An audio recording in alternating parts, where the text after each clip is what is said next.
I did, my undergrad was in two institutions. I began at Rockford College in Rockford, Illinois, and then finished my undergraduate work at Eastern Illinois University, and then went to graduate school at Illinois State University. So it was all back in the Midwest. I've had my work produced at the Walnut Street in Philadelphia, which historically I believe is one of the oldest and longest continuously running theaters in the United States. It's a great historical landmark, and they have a wonderful theater company there. The Mill Mountain Theater in Roanoke, Virginia. New Theater in Miami, Florida. 6th Street Playhouse in Santa Rosa, California. Montana Repertory Theater. So my plays have been produced at different points around the country, and it's always fun to go into the different theaters and the different geographic areas and see how different audiences respond to the plays. This is my first time doing a main stage here. As I said, I've done a few readings over the years. I always love coming out here. It's such a great theater, even for the readings. You know, the support is extraordinary. The audiences here are intelligent and engaged and passionate, and so I'm thrilled to do this particular play for them because I think they're going to really love it. Audiences who come to see plays at the New Jersey Repertory Company are given quite a treat. There are not many theaters in the country that are dedicated exclusively to producing all new works all the time. And in recent years, of course, the theaters around the country who have produced new works are getting fewer and fewer. They're pulling back their original and new programming and putting in safer bets for the audience. The subscription audience, for one thing, or just any audience that comes to New Jersey Rep, the great thing about them is they're so receptive to everything I found.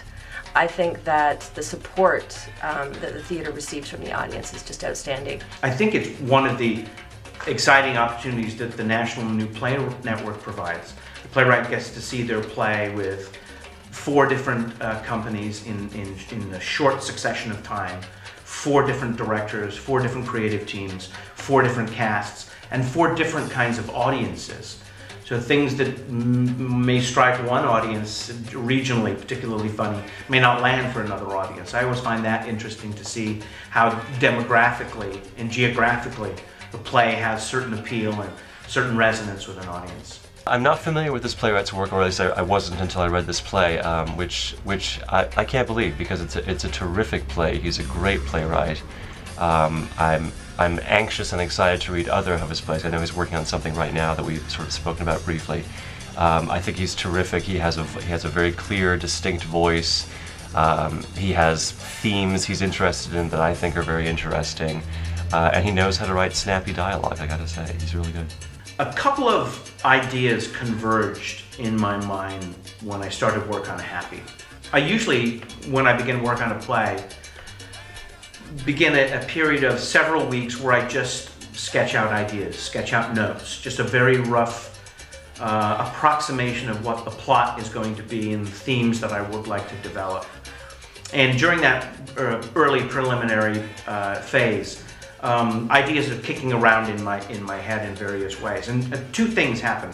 The first thing is that I teach a large dramatic literature course at the University of Idaho. A survey, a seminar course of dramatic literature. And one of the exercises that I always give to students is they have to write papers about a tragic flaw. They study the Western canon of drama, and they write about a tragic flaw. And one of the things I noticed as I was reading all of these papers, and it suddenly occurred to me because I'd been teaching this class for about 10 years, most tragic flaws of characters in the Western canon are described as something negative. Revenge, jealousy, unbridled ambition, bloodlust, passion. And it's never described as a positive attribute. Obviously, the huge advantage of having the playwright right here is you can ask lots of questions. And so before rehearsal, before I came here, I read the script numerous times, started thinking of some questions I had, prepared my own answers, just because if you don't have the playwright, you need to have answers. And so then once we read it first, some of those questions are automatically answered once you're sort of in the room because things become much clearer. And then we've been able to discuss things, and it's funny because you sometimes think, oh, well that makes so much more sense, obviously, because they wrote it and it does make it clearer. So, and other times they're actually open to maybe a slight change or maybe a different idea or a slight different direction. And so to have that collaboration is such a treat, and there's really nothing like it. The rewriting process began with the first production of the play. Through the National New Play Network, it's enjoying this rolling world premiere. So the play began at the Montana Repertory Theater, and then we opened the play at the New Theater in Miami, and I just most recently got back from California, Northern California. The 6th Street Playhouse produced the play there in Santa Rosa. And in each of those phases, I was making revisions. Of course, the most revisions took place with the first production. So by the time the play is reaching New Jersey, I'm hoping it's fairly finished and fairly polished. But we'll have an opportunity to have talkbacks with the audience and get their feedback.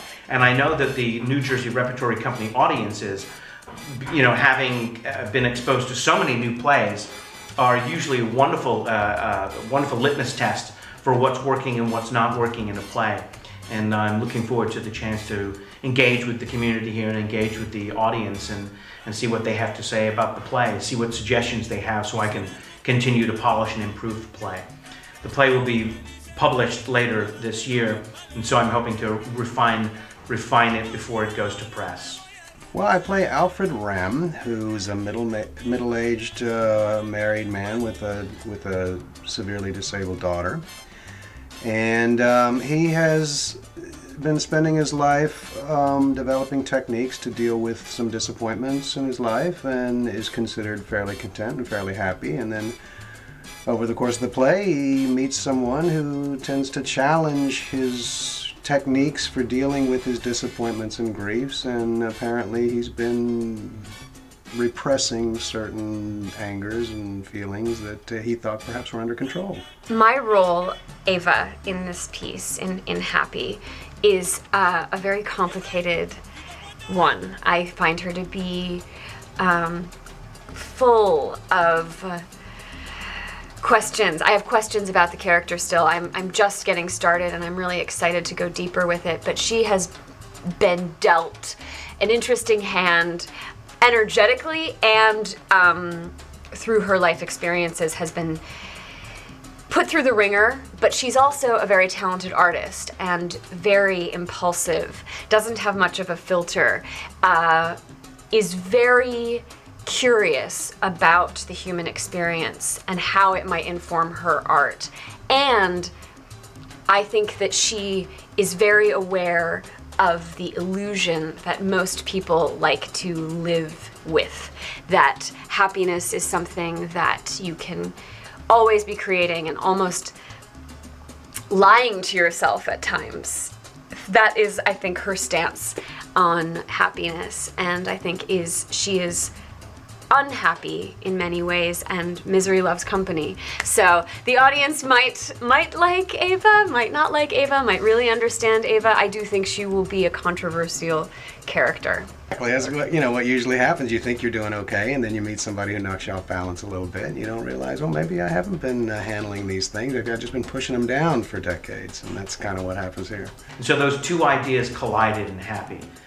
Protagonist, who to all intents and purposes is the happiest guy you'll ever meet, and then a young woman, a dour 22-year-old sculptor who doesn't believe at all in the concept of happiness. What would happen if I got the two of them in the room together one night? That's the play. I play Melinda, and I'm the wife of Alfred, and we're a happily married couple. We've been married for 15 years, and it's just been great. And so we come to this dinner party, and we're forced to kind of look at our lives and see if we really are happy. It's hard to know what the audience is going to make of my character. I think I certainly like my character. He's very, very gregarious, very sociable. I think he's the kind of guy that you definitely want at a party. He's sort of, you know, lubricates conversation, and he's an outgoing guy, very positive, and so on. The script did appeal to me immediately because I am a seeker. I feel like I am constantly doing the personal work it takes to get to the next level of, I guess, happiness, I guess, personal awareness, mindfulness. So reading the script and being offered the role of Ava was like, made perfect sense to me for the next step for me personally in my life and creatively, artistically. I think it's going to speak to many people because life is hard sometimes and we are given circumstances that are sometimes not easily understandable. Like, why did this happen to me? Why is this happening? And I think that the idea that happiness is something you kind of have to work for, or that illusion is sometimes damaging, is something that will speak to everyone. And we were talking about this concept of radical honesty was the phrase that we used. And we tried to practice it in our own lives. And frankly, it lasted for about 45 minutes. The idea of actually being radically honest with the people you know and love, it doesn't work.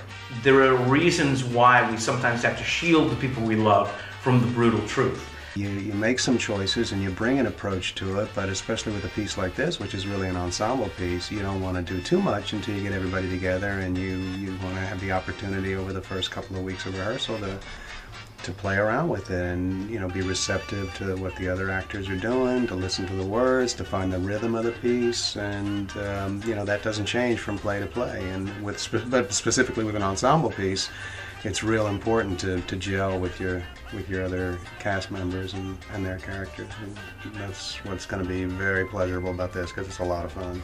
Well, with any text, with any script, you can always get more specific, and specificity is where you really reveal life, and I think then you can really get to people, and in a good way or a bad way, but specificity is where I start with every role. I hope audiences are going to enjoy it as much as we do. We're having a great time. This is only day 2 of the rehearsals, but the room is filled with laughter, and there are also a lot of thoughtful silences and maybe a couple of uncomfortable pauses, which I think is pretty healthy. I think one of my most thrilling moments as a playwright, as a much younger man at the time, this is back in 1992 or 93, I was spending some time at the Royal Court Theatre in London, and it happened to be that year they were doing the London premiere of David Mamet's Oleana, starring David Suchet, who's probably best known for his role as Hercule Poirot on the television show, and Leah Williams in the two roles in that play. And the play was Mamet's play was directed by Harold Pinter. So I'm there at the theater. We're working in the tiny studio theater upstairs, and on the main stage is the London premiere of Oleana with Pinter directing. And of course, I had to figure out how can I possibly sneak into rehearsals, because Pinter's rehearsals were closed. You weren't allowed to observe. And so I bribed the stage manager into letting the balcony be unlocked during rehearsal, and I crept in, myself and another member of the company, an actor, and we lay down in the seating so we couldn't be seen, and we listened to Pinter rehearse for about 20-25 minutes a 6 or 7 line section of the play, very small section, which he went over and over and over and over again, ad nauseum. I now realize that the precision in his writing was being reflected also in the way he rehearsed another playwright's play. But that sense of rhythm and pace and the tension that can exist and can be very surgically manipulated was present in the way that he was staging that play. And it was a thrilling moment. And then my friend, I think he sneezed or coughed, but he made some noise. And Harold Pinter was alerted to the fact that people were in the rehearsal. And he hurled several invectives at us at the balcony and basically told us to get the hell out of this rehearsal. But it was sort of a highlight, you know, of my young educational years as a writer.